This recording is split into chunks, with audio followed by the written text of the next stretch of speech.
Praise the lord. ప్రభువైన యేసుక్రీస్తు నామములో వీడియో చూస్తున్న మీ అందరికీ హృదయపూర్వకమైన వందనాలు. దేవుని బిడ్డలారా, గమనించండి. ఏదైతే ఈ నంద్యాల ప్రాంతంలో తండ్రి సన్నిధి పరిచర్యను దేవుడు ఏర్పరిచాడు.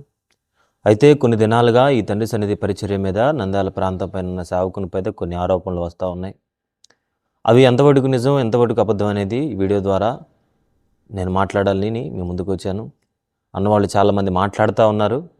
వారిని బట్టి చాలా సంతోషం. అయితే నేను కూడా నాకున్న సందేహాలను మీ ముందు తెలియపరచాలని ఈ విధంగా మీ ముందుకు రావటం జరిగింది. వీడియోలోనికి వెళదాం. ఒకసారి ఈ వీడియో చూడండి. చెప్పావమ్మా, డేట్ అనేదో చెప్పావు. తర్వాత నేను చిలుకలూరుపేటకి వెళ్ళేసి వచ్చిన తర్వాత నాకు డేట్ రాలేదని నేను ఆ వ్యక్తికి చెప్పడం జరిగిందన్నా. ఓకే, తనకే ఫోన్లో చెప్పావమ్మా, డైరెక్ట్ చెప్పావా? మెసేజ్ చేశానన్నా. నా నెంబరు బ్లాక్, కొన్ని మనస్పర్ధల వల్ల నా నెంబర్ బ్లాక్ చేశాడన్నా. అంటే కొద్ది రోజులు, ఒక 4-5 రోజులు నా నెంబర్ బ్లాక్ చేశాడన్నా. తర్వాత నేను మెసేజ్ చేశానన్నా తనకి. దేవుని బిడ్డలారా, వీడియో చూశారు కదా. ఈ వీడియోలో ఆ సహోదరి ఏం చెప్తా ఉందయ్యా అంటే, నాకు కన్సీవ్ అయింది. ఎప్పుడు చిలకలూరుపేట వెళ్ళి వచ్చిన తర్వాత ఆ వ్యక్తికి, ఎవరైతే ఆ సేవకుడు ఉన్నారో ఆ వ్యక్తికి ఫోన్ చేసిందంట, మెసేజ్ పెట్టింది. ఏమని? నాకు కన్సీవ్ అయింది అని పెట్టింది కదా. దానికి ముందే 4 రోజుల ముందే ఇక్కడ మీరు గమనించండి, మనస్పర్ధల నిమిత్తం తన నెంబర్ బ్లాక్ చేశారంట. ఎవరు? ఆ సేవకుడు ఈ సహోదరి నెంబర్ బ్లాక్ చేశాడు. అవునా? ఇక్కడ మీరు గమనించండి, 4 రోజులకు ముందే మనస్పర్ధల నిమిత్తం బ్లాక్ చేశాడు. ఒకటి. రెండవది ఏంటంటే, తను నిన్ను అవాయిడ్ చేస్తున్నాడని నీకు తెలుసు కదా, తను నిన్ను ఇబ్బంది పెడుతున్నాడని నీకు తెలుసు కదా. నీ కడుపులో ఏదైతే ఆ కన్సీవ్కి సంబంధించిన ఆనవాళ్ళు ఉన్నాయి కదా, వాటిని కడుపులోనే ఉంచుకోపోయావా? ఎందుకు తీసేసుకున్నావు? ఇది 2. అంటే దేవుని బిడ్డలారా, ఇక్కడ మీరు గమనించండి, మనస్పర్ధలు ఉన్నాయి అని ఆమె చెప్తా ఉంది. ఆ మనస్పర్ధలు ఏంటి? నా ఆలోచనలో, నా అవగాహనలో ఆ సహోదరి చెప్పిన దాని ప్రకారం నాకేమర్థమైందయ్యా అంటే, ఈ సావకుడు అంటే షాలెమన్న చెప్పిన మాట ప్రకారం, షాలెమన్న ఎప్పుడు ఒక మాట చెప్తారండి. ఏంటంటే, సావకుడికి డాగ కన్ను అవసరంరా. సంఘంలో ఏం జరుగుతుందో, సమాజంలో ఏం జరుగుతుందో ఒక కన్నేసి ఉంచాలి. ఎప్పుడు ఎవరు ఎలా కదులుతాలో మనకు తెలియదు. అందరినీ ఒక గురిగలిగి మనం కనిపెడతా ఉండాలి. ఒక పక్క దేవుడిని కలుసుకుంటేనే ఒక పక్క ఇవన్నీ చూసుకుంటూ ఉండాలి. ఒక పక్క పరిశుద్ధంగా బ్రతుకుతానే ఒక పక్క సంఘం ఎలా తప్పిపోతుంది, ఎవరి ఆలోచనలు ఎలా ఉన్నాయో చూసుకుంటూ ఉండాలని సావుకుడికి మాకు సెమినార్లో బోధించడం జరుగుతూ ఉండేది. అయితే దేవుని బిడ్డలారా, మీరు గమనించండి, ఆ సావుకుడు అందరి గురించి దృష్టి కలిగి ఉంటారు కదా. మరి ఈ సహోదరికి ఈ కళలు, ఈ దర్శనాలు, ఈ ఆలోచనలు, ఇంత ఎలిగేషన్ వస్తున్నప్పుడు ఆ నోట ఈ నోట పాస్టర్ గారి దగ్గరికి వెళ్ళిద్ది కదా. పాస్టర్ గారికి తెలిసే కొన్ని రోజుల నుంచి ఈ సహోదరితో ఎందుకని చెప్పి ఆ నంబర్ బ్లాక్లో వేయడం జరుగుతూ ఉండిద్ది అనుకుంటా. నాకు తెలిసి అదే జరిగి ఉండిద్ది. అయితే దేవుని బిడ్డలారా, మీరు గమనించండి, తర్వాత ఈమె వద్దు అని, నువ్వు మందిరానికి వద్దామా, ఆగిపో, నువ్వు మందిరానికి వద్దు, ఆగిపో, లేకపోతే నీకు మెయిన్ బ్రాంచ్కి వెళ్ళాలనుకుంటావు, అక్కడికి వెళ్ళు, లేదా నువ్వు ఎక్కడన్నా ఇంకొక సహవాసంలో నుంచి వచ్చావు కాబట్టి నువ్వేదన్నా సహవాసాన్ని వెంబడించాలనుకుంటున్నావు, ఆ సహవాసానికి వెళ్ళు. నాకైతే ఇలాంటి ఆలోచనలు లేవు, నాకైతే ఇలాంటి చెడు ఉద్దేశం నాకు లేదమ్మా నీ మీద అని చెప్పి ఆ సహోదరికి, ఎవరైతే ఈ ఆరోపణ చేస్తున్న సహోదరికి చెప్పడం జరిగింది. నాకు ఇక్కడ ఒక పాయింట్ అర్థమైందండి. ఏంటంటే, తను ముందుగానే నిన్ను బ్లాక్ చేస్తే, బ్లాక్ చెయ్యకముందు ఈమెకు ప్రెగ్నెన్సీ రాలా, బ్లాక్ చేసిన తర్వాత ప్రెగ్నెన్సీ వచ్చిందని, ప్రెగ్నెన్సీ కన్సీవ్ అయిందని మెసేజ్ చేసిందంట. అంటే అప్పటికే బ్లాక్ చేసి ఉన్నాడు. మరి బ్లాక్ చేసుండ వ్యక్తితో నువ్వు మళ్ళీ అతను నాకు ఆ మాటలు ఈ మాటలు చెప్పి నా ప్రెగ్నెన్సీ తీయించాడని ఎలా చెప్తావు? ఇది సమాజం నమ్మే మాటేనా? అసలు నీ మనిషిసాక్షి నువ్వు పరీక్షించుకున్నావా? ఏమండి, చాలామందికి పిహెచ్డి జ్ఞానవంతులకి ఇది అర్థం కాకపోవచ్చు. మేము పామరులం కాబట్టి ఏదో మాకు అర్థమైన దాంట్లో మాట్లాడుతూ ఉన్నాం. దయచేసి విఘ్నులైన వారు ఆలోచిస్తారని ఈ మాటలు మీతో పంచుకోవడం జరుగుతూ ఉంది. రెండవది ఏంటంటే, దేవుని బిడ్డలారా, ఎవరైతే ఇప్పుడు ఆ రోజు గొడవ జరిగిన మరుక్షణం ఈ సహోదరి ఏం చేసిందంటే, ఎస్పీ గారికి కాల్ చేసింది. ఒకసారి ఈ వీడియో వినండి. ఉంటే నాకేం చేయాలో దిక్కు తోచక ఎస్పీ సార్కి కాల్ చేశానన్నా. ఎస్పీ గారికి నేను కాల్ చేశానన్నా. ఎస్పీ గారికి కాల్ చేయడం ఏంటమ్మా? అంటే డైరెక్ట్గా అది ఎస్పీ గారికి police station SP sir number నా దగ్గర ఉంటే వెంటనే చేశానన్నా. ఎందుకుంది ఎస్పీ గారి నెంబర్ నీ దగ్గర? ఎలా ఆల్రెడీ ఎలా తెలుసు? తెలుసు. అంటే మా బ్రదర్స్ డిపార్ట్మెంట్ లో చేసేటోళ్ళే అన్న. Okay okay. తను ఎస్పీ సార్ నెంబర్ నా దగ్గర ఉంటే నేను విన్నారు కదా, దీని గురించి నేను తర్వాత మాట్లాడతా. అంటే నేను కంటిన్యూషన్ వస్తాను. ఆదివారం ఏం జరిగింది, దాని తర్వాత ఆయన సంఘంలో తన సభ్యుల ముందు ఈ సహోదరుని బయటకు పంపించే క్రమంలో వాళ్ళ సంఘ సభ్యులతో కలిసి అమ్మ ఇలాంటి ఎలిగేషన్స్ వేస్తుంది కరెక్ట్ కాదని అందరి ముందే ప్రశ్నించడం జరిగింది. దానికి ఆ సహోదరి గాయపడి డైరెక్ట్ ఎస్పీ గారికి కాల్ చేసింది. ఎవరికి? షాలేమని నేను సంప్రదించుకుంటా డైరెక్ట్ ఎస్పీ గారికి కాల్ చేసింది. ఈ వీడియో విన్నారు కదా మీరు. ఈ వీడియోలో వీకేఆర్ గారే ఆశ్చర్యపోతున్నారు, ఏంటి ఎస్పీ గారికి కాల్ చేసేవాని. సరే, దీని గురించి నేను తర్వాత మాట్లాడతా. ఈ డిఎన్ఏ వ్యవహారం దగ్గరకు వస్తా. ఈ డిఎన్ఏ వ్యవహారంలో ఏం జరిగిందంటే, దేవుని బిడ్డారా ఒకసారి ఈ వీడియో వినండి. సాలెమరాజు అన్నవాడికి చదువు లేదు, ఈ జాషువా డానియల్ చేయుడు అన్నవాడికి చదువు లేదు. ఆ నంద్యాల పాస్టర్ ఆ కుర్రోడికి కాస్త కూస్తో చదువు ఉంది. వాడికి తెలుసు డిఎన్ఏ టెస్ట్ అనేది పాప గర్భవతిగా ఉన్నప్పుడు డిఎన్ఏ టెస్ట్ చేస్తే ఆ గర్భంలో ఉన్న శిశువు డిఎన్ఏ ఆ అబ్బాయి డిఎన్ఏ మ్యాచ్ అయితే ఆ గర్భంలో పెరుగుతున్న శిశువుకి అతడే తండ్రి అని డిఎన్ఏ టెస్ట్ ద్వారా తెలుస్తుంది. మరి గర్భం తీయించేశాడు కదా, అబార్సం చేయించేశాడు కదా, ఇప్పుడు డిఎన్ఏ టెస్ట్ ఎవరికి చేస్తాడు? మరొక మాట, డిఎన్ఏ టెస్ట్ అనేది స్త్రీ పురుషులు కలిసినప్పుడు 3 రోజుల వ్యవధిలోనే డిఎన్ఏ టెస్ట్ చేస్తే ఆ వీర్య కణాల ఆ స్త్రీ శరీరంలో ఉన్న ఆ పార్ట్స్ని బట్టి ఆ కణాలను బట్టి వితిన్ 3 days 3 రోజుల లోపు మాత్రమే డిఎన్ఏ టెస్ట్కి ఫలితం ఉంటుంది. ఒక స్త్రీ పురుషులు కలిసిన తర్వాత 3 రోజులు దాటిన తరువాత డిఎన్ఏ టెస్ట్ అనేది ఫలితం ఉండదు. ఇది ఆ నంద్యాల పాస్టర్కి తెలుసు, ఈ సాలెమరాజు అన్నవాడికి తెలియదు, ఈ జాషువా డానియల్ బ్రోకర్ గాడికి తెలియదు. అందుకే డిఎన్ఏ టెస్ట్ అంటున్నారు. ఎందుకంటే ఇప్పుడు డిఎన్ఏ టెస్ట్ చేసిన ఫలితం ఉండదు కాబట్టి.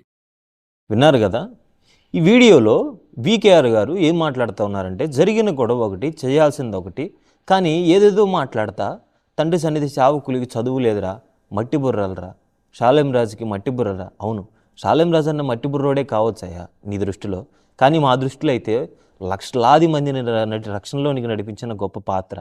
ఈరోజు ఎప్పుడో గతించిపోసిన మా జీవితాల్ని ఇలాగున్నాయి అంటే దానికి కారణం దైవజనుడు దేవుడు వాడుకున్నాడు. సరే, నీ దృష్టిలో అలా అనుకున్నావంటే నీ దృష్టిలో అందరి సేవకులను అలాగే అనుకుంటావు అనుకో, అది వేరే విషయం. అయితే నేను ఇక్కడ గమనించింది ఏందయ్యా అంటే, ఈ వీకేఆర్ డిఎన్ఏ టెస్టు 3 రోజుల్లోనే పనిచేసిద్ది, 3 రోజులు దాటిన తర్వాత డిఎన్ఏ టెస్ట్ పనిచేయదు అని మాట్లాడుతూ ఉన్నాడు. వాస్తవానికి ఒకసారి ఈ ఆడియో వినండి. మరి ఎంత కథలు రావు. ఇప్పుడు పాప నాకు విషయం చెప్పింది, అన్న ఇట్లా జరిగింది, నేను తొందరగా ఉన్నాము, నాకు ఈరోజు వాంతింగ్స్ అయినాయి అలా నిన్న విషయం చెప్పింది. మళ్ళీ ఈరోజు మళ్ళీ కొత్త ఏంటంటే వాంతింగ్స్ అయినాయి చెప్పేసి. అన్న మొన్న వచ్చినప్పుడు ప్రార్థనలో అన్న నాకు డేట్ రాలేదని మాట చెప్పింది. అలాగే డైరెక్ట్ ఇంటికి వచ్చా, మాట్లాడదాం డైరెక్ట్గా. జేమ్స్ అన్న వచ్చాడు, అది కూడా ఉంది రికార్డ్. అన్న దయచేసి మన వాళ్ళతో చెప్పొద్దన్న, అసలు ఎట్లా జరిగిందని కూడా చెప్పొద్దన్న అంటే, అసలు ఎంత నా మీద ఎలిగేషన్ ఏంటి, మామూలు చిన్న విషయం కాదు అలా. నేను మ్యాటర్లోకి వస్తా. ఈరోజు ఏం చెప్పిందంటే, ఒక అక్క చేత పిలిపించి పుల్లటి దీపాలు వస్తున్నాయి అంట, వామిటింగ్స్ అవుతున్నాయి అంట అంది. ఇప్పుడే వెళ్దాం హాస్పిటల్కి, మీ ఆధీనంలోనే వదాలతో డిపార్ట్మెంట్, ఇప్పుడే వెళ్దాం. పరిస్థితి తేలిపోయిందిగా. అంటే డిఎన్ఏ టెస్ట్ చేస్తే అయిపోయింది, డిఎన్ఏ టెస్ట్ చేస్తే అయిపోతుంది. నాదే ఇస్తా, వెళ్దాం పండి అయిపోద్ది. సమస్య నేను వామిటింగ్ అన్నాను కానీ అదే నేను చెప్పట్లేదు కదా. What is the allegation you have complete? ఏమంటే విన్నారు కదా, ఏదైతే ఈ నంద్యాల సేవకుడు మాట్లాడుతున్న మాటలు ఇవన్నీ. ఆ రోజు అదంతా జరిగిన తర్వాత ఆ సహోదరి తన అన్నం తీసుకుని వెళ్ళి తనున్నట్టున్న రూమ్లో కలవటం జరిగింది. అప్పటికి తన కడుపులో ప్రెగ్నెన్సీ ఉంది. మీరు ఇక్కడ పాయింట్ గమనించండి, అప్పటికి తన కడుపులో ఆ ప్రెగ్నెన్సీకి సంబంధించిన ఆనవాళ్ళు ఉన్నాయి. ఆయన ఏమంటున్నాడు, దానికి నాకు ఎటువంటి సంబంధం లేదు, మీకు ఏదైనా అవసరమైతే చెప్పండి, శాంపిల్స్ ఇస్తాను అని మాట్లాడటం జరిగింది. మరొకసారి ఈ ఆడియో కూడా వినండి. హలో, నా ప్రైజ్ లార్డ్. మేడం రెగ్యులర్ అన్న బాగున్నారా? బాగున్నా పోతురా కడపలో ఉన్నానన్నా, కడపలో ఉన్నాను ఎస్సీ ఆఫీస్ దగ్గర. ఓకే ఓకే ఏంటన్నా మరి ఆ విషయం చెల్లికి చెప్పారన్నా? మరి ఇంకా వచ్చి నెక్స్ట్ వచ్చే సండే నుంచి నేను మళ్ళీ మాట్లాడలేదు, ఫోన్ చేస్తా ఇప్పుడు ఫోన్ చేస్తా అన్న చెప్పి చెప్తాను అన్న ఆ విషయం చెప్తాను. ఎందుకంటే ఒకవేళ ఎలిగేషన్ ఉంటే ఇప్పుడే శాంపిల్కి అవసరం అయితే ఎవరొక తమ్ముడు వచ్చి శాంపిల్ తీసుకుంటాడన్న. అదేలే ఎందుకంటే ఆ ఎలిగేషన్ తో నేను అంటే మినిస్టర్ అయితే ఒబే అవ్వద్దు, అందుకోసం. విన్నారు కదా దేవుని బిడ్డలారా, ఇక్కడ మీరు గమనించండి. తర్వాత రోజు కూడా ఎవరైతే వాళ్ళ అన్న ఉన్నారో ఆమెను కూడా వాళ్ళ అన్నకు కూడా ఫోన్ చేసి ఏంటి మరి ఇలా వచ్చింది, ఇది మినిస్ట్రీ ఒప్పుకోదు, ఇలా ఇలాంటి ఎలిగేషన్ ఏంటి అని వాళ్ళ అన్నతో కూడా మరొకసారి దీన్ని హెచ్చించి రెట్టించి మాట్లాడటం జరిగింది. అప్పటికి ఆమె కడుపులో ఇంకా ఉంది. సహోదరి, నేను నిన్ను అడుగుతా ఉన్నానమ్మా, అలాగే ఇది ఎంతమందికి వచ్చిందో తెలియదు కానీ వారందరికి కూడా నేను అడుగుతా ఉన్నాను, కడుపులో నీకు కన్సీవ్ అనేది నీకు కన్ఫర్మ్ అయినప్పుడే, నీలో ఉన్నప్పుడే నువ్వు వెళ్ళి ఆ వ్యక్తిని ప్రశ్నిస్తూ ఉన్నప్పుడు నువ్వు చేయాల్సిన మొట్టమొదటి పని ఏంటి? వెళ్ళి ఏంట్రా నువ్వు నాకు చేసావు, ఇలా చేసి ఇలా చేయలేదంటున్నావు, నేను అన్యాయం గావించబడ్డానని చెప్పి తన కాలర్ పట్టుకొని 2 బాధాలి. నీతో పాటు నీ అన్న ఉన్నాడు కదా, నీతో పాటు నీ అన్నను తీసుకెళ్ళావు కదా. మరొక వీడియోలో వీళ్ళ అన్న గురించి ఈ సహోదరి ఏం చెప్తుంది, మా అన్న వాళ్ళకి తెలియదన్నా ఇదంతా, మళ్ళీ మా అన్న వాళ్ళు ఇన్వాల్వ్ అయితే ఇది చాలా పెద్ద వ్యవహారం అయిందన్నా, వాళ్ళంతా చాలా బ్యాక్గ్రౌండ్ కలిగిన వాళ్ళు అని మాట్లాడుతూ ఉంది. ఒక వీడియోలో నా అన్నను తీసుకొని వెళ్ళానన్నా అని మాట్లాడుతూ ఉంది. సరే తీసుకొని వెళ్ళావు, ఎవరైతే నీకు ఆ కడుపులో ఆ పిండం అనేది దానికి సంబంధించిన ఆనవాళ్ళనే ఉన్నాయి కదా, ఆ సేవకుడు నీతో అంటా ఉన్నాడు కదా, వెళ్ళి వెంటనే టెస్ట్ చేయించుకోపోయారా? DNA టెస్ట్ చేపిస్తే తేలేదు కదా. అంటే నేను చెప్పేది ఇదంతా ఎప్పుడంటే తన కడుపులో ఇంకా పిండానికి సంబంధించిన ఆనవాళ్ళు ఉన్నాయి, కన్సీవ్కి సంబంధించిన ఆనవాళ్ళు ఉన్నాయి. అబార్షన్కు ముందు సంగతి. నేను ఈ అబార్షన్కు ముందని ఎందుకు అంటా ఉన్నానంటే ఒకసారి ఈ వీడియో వినండి. రూమ్ దగ్గరికి నేను వెళ్ళినప్పుడు అన్నయ్య కూర్చొని మాట్లాడాడు తనతో. అయితే అన్న తను మాట్లాడే మాటలు చాలా రివర్స్ అయిపోయాయి అన్న. అసలు నాకు సంబంధం లేదు, అసలు ఏంది ఎలిగేషన్ చేస్తున్నారు, నా మీద నిందలు మోపుతున్నారు, అసలు నాకు ఆ పాపకు సంబంధం లేదు, ఆ పాప నాకు చెల్లవుతుంది, అది ఇదని మాట్లాడుతున్నాడు అన్న. ఓకే, ఏంటిది? అబార్షన్ కాకముందమ్మా, అబార్షన్ అయిన తర్వాతేనా? అబార్షన్ కాకమునుపన్నా. ఓకే, మరి అదేంటి అలా మాట్లాడినప్పుడు నువ్వు అలాగే ఉండకపోయావు? మరి టాబ్లెట్స్ ఇచ్చినప్పుడు ఎందుకు వేసుకున్నావు? చెప్తాను, ఆ విషయం కూడా చెప్తానన్నా. విన్నారు కదా, తన నోటితోటే VKR గారు అడిగారు. ఏమని అడిగారు? అమ్మా ఏంటమ్మా ఇది అబార్షన్కు ముందా అబార్షన్ తర్వాత అంటే అబార్షన్కు ముందేనన్నా అంటుంది. ఎవరిని ఏమని అబార్షన్కు ముందే అంటుంది? తన అన్నని తీసుకుని వెళ్ళి మాట్లాడదాం అనేది అబార్షన్కు ముందే. అప్పటికి అబార్షన్ అవ్వలా, అబార్షన్ అనే క్రమం లేదు, అబార్షన్ అనే క్రమం జరిగించలే ఇంకా. మరి అబార్షన్ అనేది జరిగించలేదు కదా, మరి కడుపులో పెట్టుకొని అంతే వెళ్ళి పోలీస్ స్టేషన్కి వెళ్ళిపోయావా? ఇంకా నేను ఇంకా కడుపుతోనే ఉన్నాను, ఇదిగో చేసింది ఇతనే కారణం అని వెళ్ళిపోయావా? ఇద్దరు కలిసి DNA టెస్ట్ చేసేవాళ్ళు, ఎందుకు వెళ్ళలేదు నువ్వు? మళ్ళా ఆ సమయాన్ని అడిగితే అన్నా నేను అయిందంటున్నాను కానీ అది అయిందంటున్నానా అని మాట్లాడతాము. అంటే ఏంటి నీ వైఖరి? ఏంటమ్మా నీ వైఖరి? సావుకులను ఏం చేయాలనుకున్నారు? లేకపోతే మీ ఆలోచన ఏంటి ఒకసారి మాకు చెప్పండి. కాబట్టి మీరు గమనించండి దేవుని బిడ్డలారా, ఇక్కడే ఈ వైఖరి అనేది మనకు అర్థమవుతా ఉంది. దేవుని బిడ్డలారా గమనించండి, ఎవరైతే మూర్ఖులు ఈ VKR అనేటువంటి వ్యక్తులు ఇంకా ఈ DNA టెస్ట్ 3 రోజుల తర్వాతే పనిచేసిద్ది, ఏదైతే ఆ కలయిక స్త్రీ పురుషులకు మధ్య జరిగిన కలయిక తర్వాత 3 రోజుల తర్వాతే అది అనేది పనిచేసిద్ది అనేది ఎవరైతే మాట్లాడుతున్నారో వారందరికీ ఇదే నా సమాధానం. అబార్షన్ కాకముందే తన పిండుల్లో ఉన్నప్పుడే ఆ సేవకుడు ఎవరైతే ఉన్నారో ఆ సేవకుడు DNAకి వెళదాం పదని అన్నారు. ఎందుకు వెళ్ళలేదు?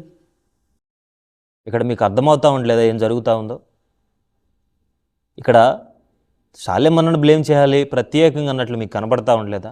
ఒకవేళ సహోదరి నువ్వు గమనించమ్మా, నీ మీద మాకు ఎటువంటి చెడు ఉద్దేశం లేదు, ఆ సేవకుడు మా సేవకుడని అతని మా వెంట వేసుకొచ్చేది లేదు, అతనికి మేము సపోర్ట్గా నిలబడేది లేదు. కాకపోతే ఏంటంటే జరిగిన పరిణామాల దృష్ట్యా ఏది ఎలా వెళ్తుందో విశ్లేషించి మాట్లాడటం జరుగుతూ ఉంది. దీంట్లో తప్పు నీది 100కు 100% ఉందని మాకు అర్థమవుతా కూడా ఉంది. ఒకవేళ నీకు మేము అన్యాయం చేస్తామని నీ అభిప్రాయం, నిన్ను దేవుడు చూస్తూ ఉన్నాడు. ఒకవేళ నువ్వు అన్యాయం గావించబడితే దేవుడు నీకు ఖచ్చితంగా న్యాయం చేస్తాడు, నువ్వు భయపడబాక. ఏదైతే సేవకుడు ఉన్నాడో ఒకవేళ ఆ సేవకుడికి అన్యాయం చేసే పని అయితే నువ్వు ఖచ్చితంగా శిక్షకు లోనవుతావు, నువ్వు ఖచ్చితంగా ఆ ప్రతిఫలాన్ని నువ్వు అనుభవిస్తావు. ఈ మాటలు ఆ సేవకునికి కూడా వర్తిస్తాయండి. ఈ మాటలు ఆ సేవకునికి కూడా వర్తిస్తాయి. కనుక దేవుని బిడ్డలారా గమనించండి, ఇక్కడ అబార్షణకు ముందే ఆ సేవకుడు డిఎన్ఏకి వెళ్దామంటే వీళ్ళు రాలేదు. ఎందుకు రాలేదు? ఆ రోజే మీరు వెళ్ళి ఆ రోజే ఆ కాలర్ పట్టుకొని ఏంట్రా నువ్వు నన్ను చేయలేదంటున్నావని ఆ రూమ్లో నుంచి బయటకు తెస్తే నీకు సంబంధించిన వాళ్ళు ఎవరో వచ్చి అతన్ని తీసుకెళ్ళి పోలీసులకు పట్టగించి నిజానిర్ధారాలు అప్పుడే తేలిపోయాయి కదా, అది చేయలేదు. సరే దేవుని బిడ్డలారా ఇక్కడ మీరు రెండు గమనించాలి. మనస్పర్ధల నిమిత్తం ఆ వ్యక్తి ఈమెను ముందే బ్లాక్ చేశాడు. రెండోది ఏంటంటే బ్లాక్ చేసిన తర్వాత ఈమెకి ఈ ప్రెగ్నెన్సీ అనేది కన్సీవ్ అయిందని తెలిసినప్పుడు ఈమె అలానే ఉంచుకోనకుండా తన అన్నతో కలిసి వెళ్ళి అలానే ఉంచుకొని తన అన్నతో కలిసి వెళ్ళి మాట్లాడితే నేను దీన్ని కారుకుని కాను, ఎవరైతే ఆ సేవకుడు ఆ బాధితుడు ఉన్నాడో నేను ఇది చేయలేదని ఆ సేవకుడు మాట్లాడటం జరిగింది. కానీ తన అన్న వాళ్ళిద్దరూ కలిసి ఎలా మాట్లాడారంటే మాకు అది కారణం తెలియదేమో, అది కాదేమో అన్నట్లు దాన్ని మాట్లాడి తప్పించుకోవడం జరిగింది. అయితే ఆ సేవకుడేం దాన్ని ఒడిచిపెట్టలేదు. నీతిమంతుడు సింహం వలె ధైర్యముగా ఉంటాడు అన్నట్లు ఆ సేవకుడు మరొక్కసారి ఫోన్ చేసి వాళ్ళు ఎవరైతే ఆ సహోదరి వాళ్ళు అన్న ఉన్నారో అన్నతో కూడా మాట్లాడటం జరిగింది. ఆడియోలన్నీ కూడా మీరు విన్నారు. దేవుని బిడ్డలారా ఇంకొక విషయం మీరు గమనించండి, అసలు ఈ విషయం పోలీసుల దగ్గరికి ఎలా వెళ్ళింది? ఎలా వెళ్ళిందయ్యా అంటే ఒకసారి ఈ వీడియో వినండి. ఉంటే నాకేం చేయాలో దిక్కు తోచక ఎస్పీ సార్కి కాల్ చేశానన్నా. ఎస్పీ గారికి నేను కాల్ చేశానన్నా. ఎస్పీ గారికి కాల్ చేయడం ఏంటమ్మా? అంటే డైరెక్ట్ గా ఎస్పీ గారికి police station SP sir number నా దగ్గర ఉంటే వెంటనే చేశానన్నా. ఎందుకుంది ఎస్పీ గారి నెంబర్ నీ దగ్గర? ఎలా తెలుసు అంటే మా బ్రదర్స్ డిపార్ట్మెంట్ లో చేసేటోళ్ళే అన్నా. ఓకే ఎస్పీ సార్ నెంబర్ నా దగ్గర ఉంటే విన్నారు కదా. ఈ వీడియోలో ఈ సహోదరి ఎవరైతే ఈ మహిమ కుమారి అనే సహోదరి ఉంది, ఈ సహోదరి మాట్లాడుతూ ఉండటం జరిగింది. ఏమని మాట్లాడుతుందంటే, మందిరంలో అందరూ అలా మాట్లాడుకుంటా ఉన్నారు, అలా మాట్లాడుతూ ఉండేలాగా నాకు ఏం చేయాలో అర్థం కాలేదన్నా అని వీకేఆర్ అనే వ్యక్తితో మాట్లాడుతూ ఉండటం జరిగింది. అందుకని నేను చెప్పి వెంటనే ఎస్పీ గారికి కాల్ చేశానండి. నాకు ఇక్కడ డౌట్ వచ్చింది, నాకే కాదు వీకేఆర్కి కూడా డౌట్ వచ్చింది. ఎస్పీ గారి నెంబర్ ఎక్కడిది అంటే నాకు తెలిసి ముందుగానే దీనికి సంబంధించిన సమాచారం అంతా సహోదరి సేకరించుకుంటా ఉందేమోనని నా ఫీలింగ్. ముందుగానే దీనికి సంబంధించిన సమాచారం సేకరించుకుంటా ఉందేమోనని నా ఫీలింగ్. ఎస్పీ గారి నెంబర్ ఏంటి? ఏమండి, మనకి ఎస్ఐ గారి నెంబర్ దొరకటమే అంత మాత్రం, కానీ ఎస్పీ గారి నెంబర్ దొరికిందంటే అది సామాన్యమైన విషయం. అంటే ఈ సహోదరి ముందుగానే పథక రచన చేసుకుంటా ఉంటుంది మేబీ అనేది నాకు కాస్త అర్థమవుతా ఉంది.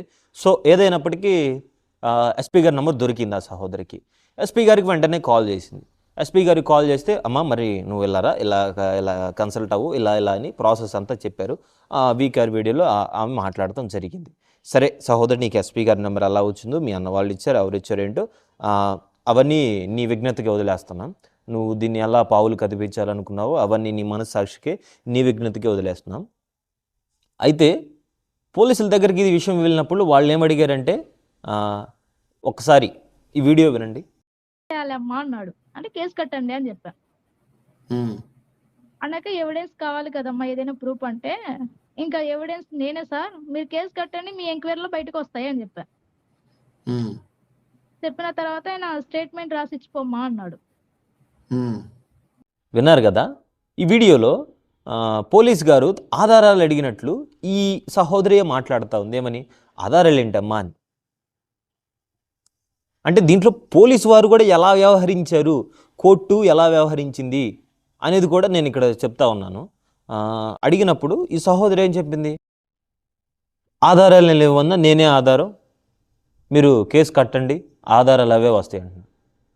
వాళ్ళు అప్పుడు కొద్దిగా ఆలోచించుకున్నారు, ఇది ఎందుకు కొద్దిగా కాస్త తేడా వ్యవహారం లాగా. వాస్తవానికండి పోలీసులు చిన్న ఆడవారు ఇప్పుడున్న సమాజంలో స్త్రీలపైన ఏదన్నా చీమ చిటుకుమన్నా తీసుకెళ్ళి పోలీసులు ఒక ఊరబాదుడు కోటింగ్ ఇవ్వటం జరుగుతూ ఉంది, చూస్తూ ఉన్నాం.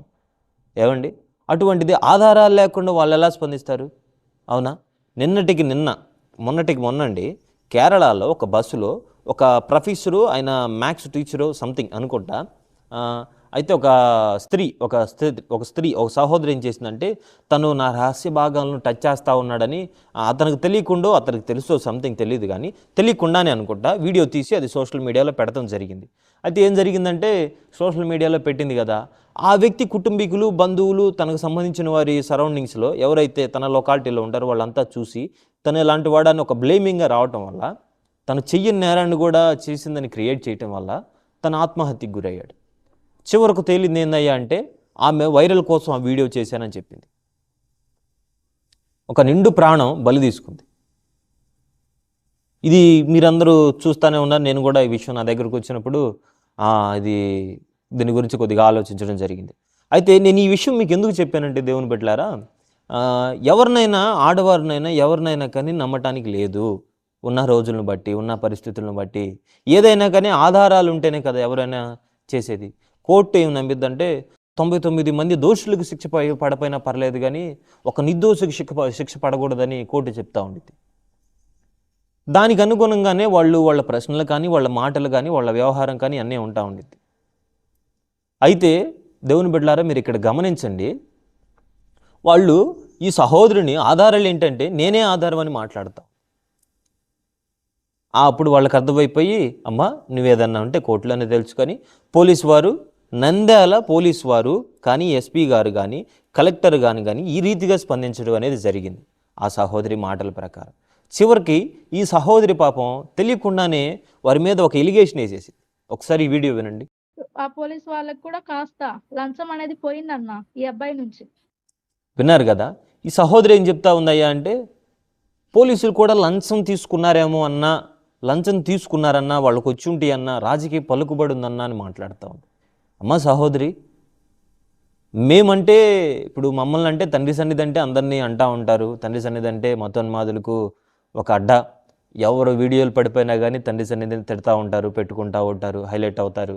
తండ్రి సన్నిధిని తిడితే హైలైట్, షాలిం రాజు గారి ఫోటో వేసి ఆయన మీద చెడ్డగా చిత్రీకరిస్తే అది హైలైట్. అలా మమ్మల్ని ఏదో తిడతా ఉంటారు. అవన్నీ మేము పట్టించుకోము. మేము చేయాల్సింది చేస్తాం, దేవుని పనిలో మేము ముందుకెళ్తాం, అవన్నీ మాకు తెలుసు. ఏదన్నా మా మీద వచ్చిందంటే అనుకోవచ్చు, కానీ నువ్వు పోలీసులనే నువ్వు అంత మాట అన్నావంటే వాళ్ళు పడతారా? మేమంటే పడతాం ప్రభు ప్రేమను బట్టి, మేమంటే సహిస్తాం ప్రభువుని ప్రేమను బట్టి. వాళ్ళు ఎందుకు సహిస్తారు చెప్పు? వాళ్ళని నువ్వేమన్నావు? లంచానికి ఒడిగట్టారన్నావు. ఇది ఒక ఎస్పీ గారిని, ఒక సిఐ గారిని, ఒక ఎస్ఐ గారిని, కలెక్టర్ గారిని కూడా లంచంతో వారికి డబ్బులు వచ్చినాయి అన్నని మాట్లాడారు. మరి వారి బ్యాంక్ అకౌంట్లు చూపించగలుగుతావా నువ్వు? వారికి ఎంతెంత అమౌంట్ అందినాయో? లేదా నీ దగ్గర మీ వీకేఆర్ గారి దగ్గర ఏమైనా సాక్ష్యాధారాలు ఏమైనా ఉన్నాయా? అలాంటివి ఏమీ లేవు. కనుక ఈ అమ్మాయికి, ఈ సహోదరి ఎవరైతే ఉందో, ఈ మహిమకుమార్ అనే సహోదరి తెలియకుండానే ఒక ఉచ్చులోకి వెళ్ళిపోయింది. అంతే కదండి, దేవుని సేవకుల మీదకి అన్యాయంగా ఒకళ్ళు దుష్ప్రచారం చేస్తూ ఉంటే దేవుడు ఊరుకుంటా ఉంటాడా? వాళ్ళకి తెలియకుండానే వాళ్ళు గుంటలోనికి వెళ్ళిపోవడం జరుగుతూ ఉండిద్ది. సరే, చూస్తున్నవారు గమనించండి, నేను మరొక్కసారి మీకు చెప్తా ఉన్నాను. ఈ సమస్య ఇది ఒక ఇంటి సమస్య. ఇది షాలేం అన్న దగ్గరికి ఇది రాకముందానే ఇది ఎవరెవరి దగ్గరికి వెళ్ళింది? నంద్యాలలో చర్చిలో డైరెక్ట్ ఎస్పీ గారి దగ్గరికి వెళ్ళింది. ఆ సహోదరి ఎవరైతే ఉన్నారో ఆమె డైరెక్ట్ ఎస్పీ గారి దగ్గరికి వెళ్ళింది. షాలేం అన్న దగ్గరకు రాలేదు, స్పందించలేదు. కొన్ని వీడియోలో జాషువా నెంబర్ కూడా నా దగ్గర లేదన్నా అని మాట్లాడటం కూడా జరిగింది. ఆ వీడియోలన్నీ మీరు విన్నారు. అయితే ఈ సహోదరి డైరెక్ట్ ఎస్పీ గారి దగ్గరికి వెళ్ళింది. ఇప్పుడు ఇది ఒక సమస్య. మీరు దేవుని బిడ్డలు గమనించండి, ఇది ఒక సమస్య. ఈ సమస్యకి ఇప్పుడు నేను ఎగ్జాంపుల్ చెప్తానండి. ఒక కుటుంబానికి ఒక యజమాని ఉన్నాడు. కుటుంబంలో జరుగుతున్న విషయాలు యజమానికి తెలియకుండానే ఇంటి పక్క వాళ్ళకి, ఇరుగు పొరుగు వాళ్ళకి, సమాజానికి తెలిసిపోయింది. నేను ఏమంటున్నానంటే, ఒక చర్చిలో ఒక క్రిస్టియానిటీకి సంబంధించి ఒక నాయకుడికి తెలియకుండానే ఆ విశ్వాసురాలు, ఆ తప్పు జరిగించిన వ్యక్తి ఎవరైతే ఉన్నారో అది బయటకు ప్రచారం చేశారు. ఇప్పుడు దీంట్లో షాలేం రాజు అన్న స్పందించాలా? చాలామంది అంటున్నారు షాలేం రాజు అన్న స్పందించాలి. షాలేం రాజు అన్న ఏమి స్పందించాలి, ఎలా స్పందించాలి? ఆ సహోదరి మాటలు మీరు వినలేదా? నంద్యాలలో ఈ రచ్చంతా జరుగుతూ ఉండంగానే ఈ రచ్చంతా జరుగుతుండగానే ఆ సహోదరి డైరెక్ట్గా ఎస్పీ గారికి కాల్ చేసి మాట్లాడింది. ఎస్పీ గారు నన్ను కన్సల్ట్ అవ్వమ్మా, నేను నీకు కొంతమందిని అప్పచెప్తాను, వీరు కన్సల్ట్ అవ్వు, వారు నీకు న్యాయం చేస్తారన్నప్పుడు దిశలోను పలు చోట్ల దగ్గరికి వెళ్ళి ఏమి కంప్లైంట్ చేయడం జరిగింది. వాళ్ళు కేసు టేకప్ చేశారు, దానికి తగ్గ ఆధారాలు అడిగారు, ఏమీ చూపించలేకపోయింది. అదంతా మీరు గమనించారు. నేను ఇక్కడ ఏం మాట్లాడుతూ ఉన్నానంటే దీనికి షాలేమన్నకు సంబంధం లేదు. ఎందుకంటే ఇది కుటుంబం దాటి వెళ్ళిపోయింది. ఈ యొక్క పాయింట్ ఏదైతే ఉందో, ఈ సమస్య ఏదైతే ఉందో, ఎవరైతే షాలేం రాజన్న మాట్లాడి అంటున్నారో ఇది ఎస్సీ గారికి, సిఐ గారికి, ఎస్పీ గారికి, కలెక్టర్ గారి చేతుల్లోనికి వెళ్ళిపోయింది. ఏమంటే షాలేం రాజన్న మాకు ఆత్మీయ తండ్రి, ఆయన దేవునికి పాత్ర. ఆయన ఏం చెప్పినా చేయడానికి మీరు కానీ మేము కానీ కొంతమంది ఆయన అభిభవించే వాళ్ళు ఉంటారు. కానీ ప్రభుత్వం ఆయన అలానే చూసిద్దా? ప్రభుత్వం ఒక సర్వసామాజిక మనిషిలాగా చూసిద్ది. ఏంటయ్యా మరేంటి? వాళ్ళు ఏం చెప్తా ఉంటారంటే అండి, సహజంగా ఏదైనా ఉంటే పెద్దల్లో తేల్చుకోమంటారు. ఏది అంతా జరగకముందు ఇదంతా జరగాలి, కానీ ఇది సమాజం దృష్టికి వెళ్ళిపోయింది, అన్యుల ప్లాట్ఫామ్లోకి వెళ్ళిపోయింది. ఇప్పుడు ఏం చేయాలి షాలేం రాజు గారు? ఒక కలెక్టర్ గారే పిలిచి షాలేం రాజు గారిని ఇప్పుడు ఆయన ఏదన్నా న్యాయం చేశాడు అనుకోండి, ఎలాగా? ఒక 2 ఎగ్జాంపుల్ మీకు చెప్తాను.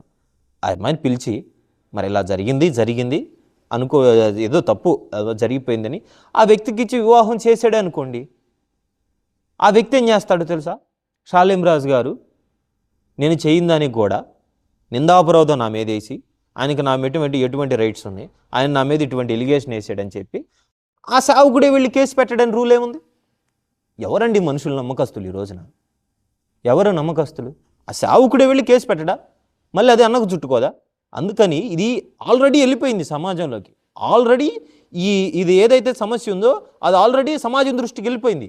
మళ్ళీ ఇంకా దాంట్లో షాలేమన్న స్పందించాలి. షాలేమన్న బుర్ర ఉండి మాట్లాడుతున్నారా, జ్ఞానం ఉండి మాట్లాడుతున్నారా, తెలివి ఎక్కువ అయి మాట్లాడుతున్నారా, చదువుకున్నవాడి కంటే సాకలో ఉండేమైనట్లు ఉంది మీ వ్యవహారం. నేను చెప్పేది మాటలు వాస్తవం అండి. చదువుకున్నవాడి కంటే చాకలో ఉన్నాయన్నట్లు ఉంది.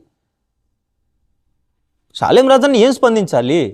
షాలేం రాజన్న స్పందిస్తే కోర్టు ఎలా స్పందించిందో చెప్పనా? ఏమయ్యా ఏంటి మాకన్నా నువ్వు ఎక్కువ, ఏదన్నా ఉంటే చూసుకోవాలా, నువ్వు ముందే మా దాకా రాకూడదు ఏంటి? మా దాకా వచ్చిన తర్వాత నువ్వు అలాగు, మేము చూస్తాంగా, నిజానిర్ధారాలు మేము తెలుస్తాంగా, లేకపోతే మా పోస్ట్ నువ్వు తీసుకో, నువ్వు రాయ్యా మా జవాబుల్లోకి అని వాళ్ళు స్పందిస్తారు. దేవుడు దైవజనుడు దేవుని ఆత్మ దైవజనుడికి తోడై ఉండేది కాబట్టి, దైవజనుడు దేవుని ఆత్మతో నింపబడి ఉంటాడు కాబట్టి ఇవన్నీ ముందుగానే గుర్తెరిగి కొన్ని ఆదేశాల ప్రకారం జాషువాకు చెప్పడం జరిగింది. జాషువా దాన్ని ఫాలో అయ్యి ఇది న్యాయంగానే తెలుసుకుందాం, ఇది సామాన్యమైన విషయం కాదని చెప్పి కోర్టును ఆశ్రయించి కోర్టు ద్వారా వెళ్ళడం జరుగుతూ ఉంది. ఇంకా చాలామంది వచ్చి మాట్లాడుతూ ఉన్నారు, జ్ఞానం తక్కువై మాట్లాడుతున్నారా? ఏం లేదండి, షాలేమన్న మీద ఏదో ఒక ఎలిగేషన్ వేసి షాలేమన్న ఎలాగోలా డిస్టర్బ్ చేయాలని, ఎలాగోలా ఈ మహాకూటాలు వస్తున్నాయి, ఎలాగోలా వీటిని డిస్టర్బ్ చేయాలని చాలామంది పూనుకొని ఉన్నారు. అయితే దేవుని బిడ్డలారా, నేను మీకు ఒక్కటే చెప్తా ఉన్నాను, ఎవరు ఎన్ని చేసినా, ఎవరు ఎన్ని ప్రయత్నాలు చేసినా దేవుని పనిని ఎవ్వరూ ఆపలేరు. దేవుడు చేయాలనుకున్న పనిని ఎవ్వరూ ఆపలేరు.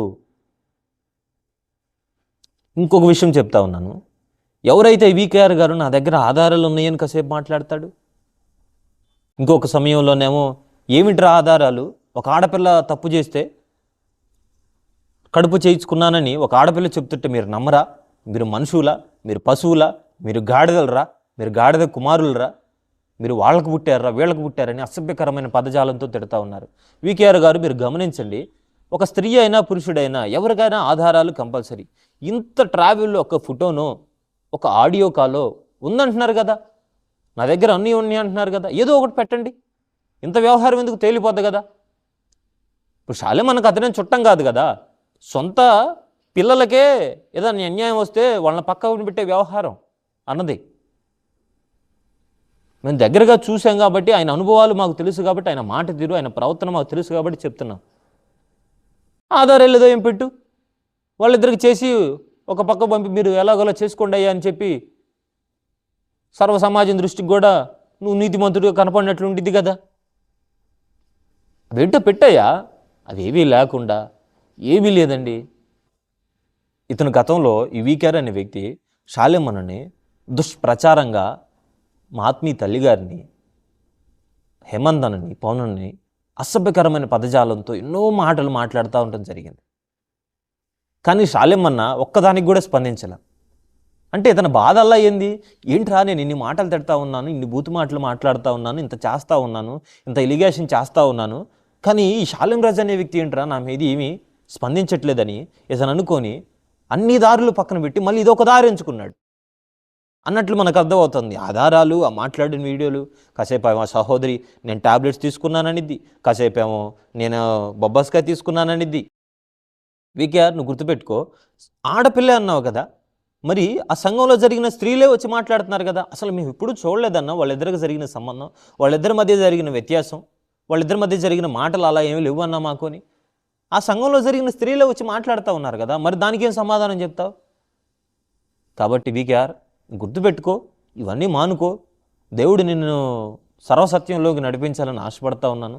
దేవుని బిడ్డలారా, ఈ వీడియో ద్వారా సహోదరి నిన్నేమన్నా గాయపరుచుంటే క్షమించు. ఒకవేళ నీ పక్షంగా న్యాయం ఉంటే దేవుడు నీ తప్పకుండా న్యాయం తీరుస్తాడు, భయపడుకో. ఆ సావకుడికి కూడా, ఎవరైతే ఆ సావకులను, ఆ సావకులు కూడా చెప్తా ఉన్నాను, దేవుడు నాయన నీ పక్షంగా, నువ్వేది నీది, ఈ ప్రమేయం నీలో ఏది లేదని కూడా అర్థమవుతా ఉంది. ఒకవేళ ఏదన్నా ఉన్నట్లయితే నువ్వు కూడా శిక్షకు గురవుతావు. దాన్ని కూడా జ్ఞాపకం ఉంచుకోమని ఈ వీడియో రూపంగా తెలియజేస్తూ ఉన్నాను. దుష్ప్రచారాలు, అసత్య ప్రచారాలు, నిందలు, అవమానాలు తండ్రి సన్నిధికి ఏవి కొత్త కాదు. వాటిలో పెంపబడింది. అవన్నీ వస్తూ ఉంటాయి, పోతూ ఉంటాయి. అవన్నీ అన్న పట్టించుకుంటే కదా మేము పట్టించుకోవడానికి, వాటి గురించి ఆలోచించి. కాబట్టి ఏంటంటే సమయం కోసం చూస్తామండి. ఇది ఒక సాదాసిద్ధమైంది కాదు. ఇది ఒక స్త్రీకి జరిగిన విషయం. వీకేఆర్ అంటే ఆమెను తెచ్చి బహిర్గతం చేసి రచ్చ చేశాడు. కానీ తండ్రి సన్నిధి మినిస్ట్రీస్ ఎవరి భాగోతాలు బయట పెట్టదు. ఇన్ని ఉన్నాయండి మా దగ్గర. సావుకులందరి విషయాలు, పర్సనల్ విషయాలు కూడా ఇన్ని ఉన్నాయి. ఒక్కోటి తీసుకొచ్చి మాట్లాడితే, ఏంట్రా నేను ఆరాధించేది, నేను వెంబడించేది ఇయ్యనన్నా, నేను వెంబడించేది ఈ సావుకున్నా అని బిత్తరపోతారు. కానీ అవన్నీ హృదయంలో దాచుకొని ఎవరిలోకల్లో లోపాలు ఉంటా ఉంటాయి అని చెప్పి షాలేమన్న ఏమొద్దు, అవన్నీ అలా పెట్టుకొని ఉండండి. ఏదన్నా ఉంటే తర్వాత ఏదన్నా ఉంటే దేవుడు వారికి చెప్పాల్సిన విధిగా వాళ్ళకి చెప్తూ ఉంటాడులే, నేర్చుకుంటూ ఉంటారయ్యా. మనమేం ఇప్పుడే మనం పుట్టంగానే నేర్చుకోలేదు కదా, నేర్చుకుంటారని దేవుని ఆదేశాల మేరకు, దైవజనుని ఆదేశాల మేరకు ఈ విధిగా ఉండడం జరిగింది. కానీ మాకేమీ నిందలో అవమానాలు ఏం కొత్త కాదు. వాటిని ఎదుర్కొంటానే ఉంటాం, ఇంకా సంతోషంగా స్వీకరిస్తాం. వీడియో చూసిన మీ అందరికీ మరొకసారి హృదయపూర్వకమైన వందనాలు, దైవాశీస్సులు, సెలవు.